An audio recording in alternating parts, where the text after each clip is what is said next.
PubMed Papers. Aujourd'hui, on va parler de la pharmacologie, la biodistribution des médicaments. On va commencer par qu'est-ce que la distribution?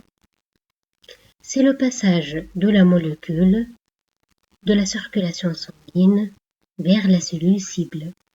La dernière fois, on a parlé de la résorption et le passage de la molécule de la voie d'administration vers la circulation sanguine.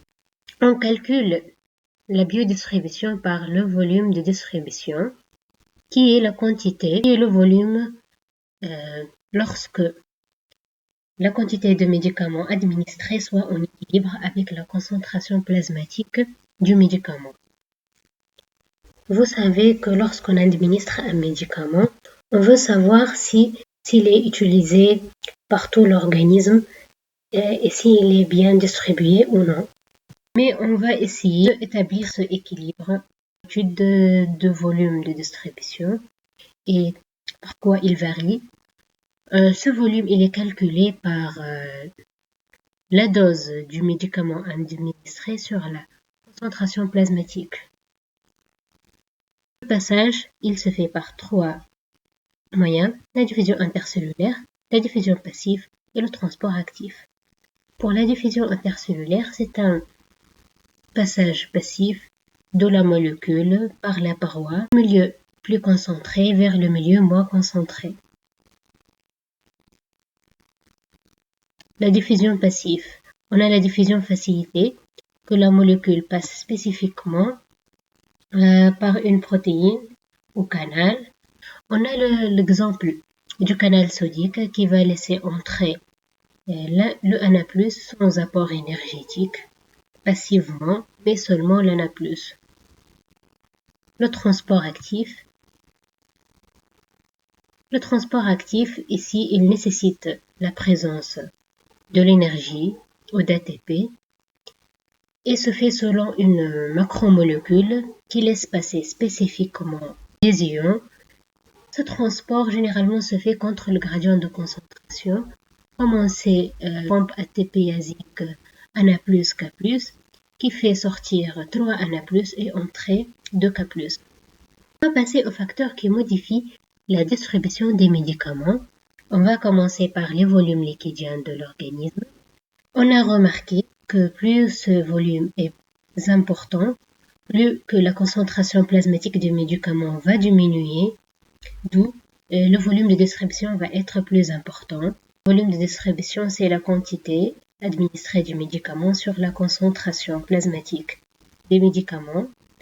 Et on va rappeler que ce volume varie avec l'âge. Chez le nouveau-né, il est plus important, mais chez l'adulte, il est moins important, et aussi chez le sujet âgé, et varie selon le sexe. Masculin a un volume d'eau plus important que le sexe féminin.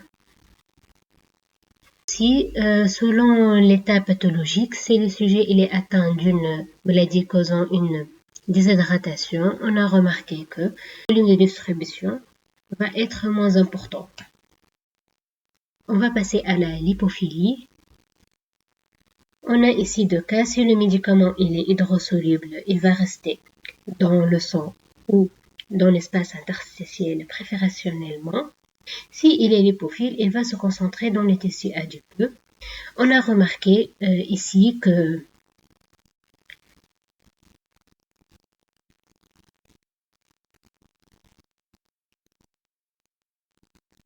plus le patient il est obèse, plus le volume de distribution des médicaments liposolubles va augmenter.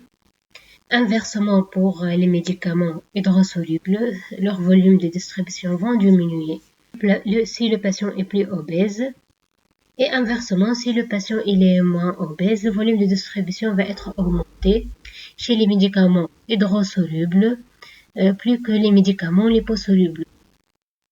Présence des transporteurs, on sait que les médicaments dans le sang, soit ils vont circuler par librement ou ils vont se lier à des protéines plasmatiques comme l'albumine. Qu'ils sont liés, plus qu'ils sont moins distribués. Cette liaison aux protéines plasmatiques, elle obéit à la loi d'action de masse. On a un médicament libre qui va se lier à une protéine plasmatique et devient lié.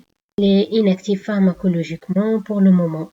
Et aux facteurs hémodynamiques, on sait que lors d'état de choc, l'insuffisance cardiaque chronique et rénale et hépatique, on a une diminution du débit sanguin. Donc ici, le sanguin il est diminué.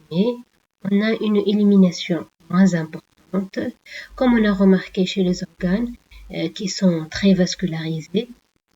On a, comme le cœur, le rein, on a remarqué que le volume de distribution est moins important, car une capacité à éliminer les médicaments est plus importante que les organes mal irrigués.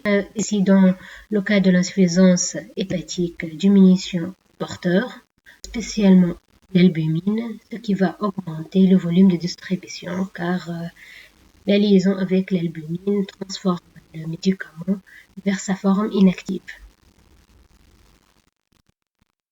On va passer à la notion de fraction libre, Donc, dans le plasma, on a des médicaments qui vont se lier à des protéines plasmatiques et ceux qui vont être libres.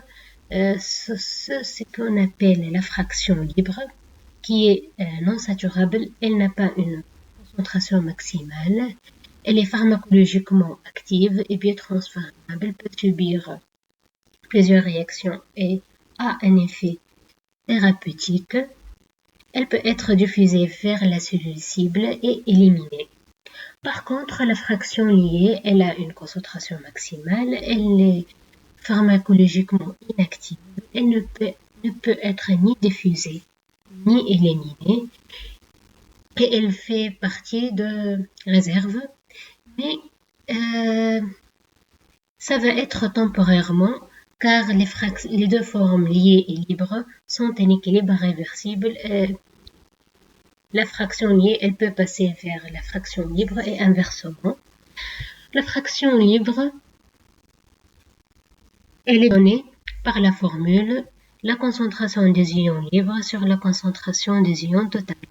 C'est aux paramètres qui varient la liaison protéine plasmatique. Premièrement, l'affinité. L'affinité, c'est la capacité de la molécule de médicament de se fixer sur la protéine. Mais remarquez que la fixation des protéines peut être importante même si l'affinité est faible, lorsqu'on a un grand nombre de concentrations de médicaments ou plusieurs sites spécifiques du médicament. Donc même si ici l'affinité est faible, on a une grande fixation et inversement,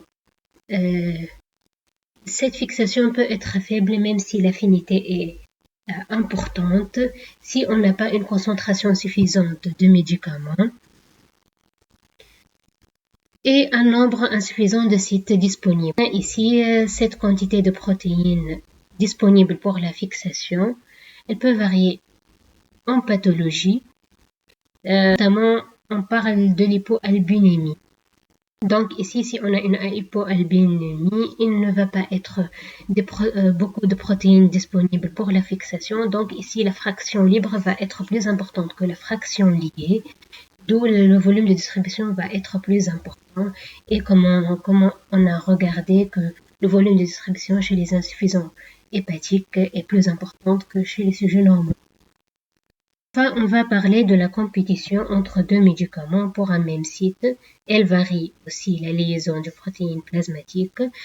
Cette compétition, elle peut être entre deux médicaments ou un médicament et un produit endogène de l'organisme. Comme on a ici deux molécules qui sont en compétition pour se fixer au site de la molécule. C'est la fin du vidéo. Merci pour votre attention. N'oubliez pas de vous abonner à la chaîne YouTube NetPapers.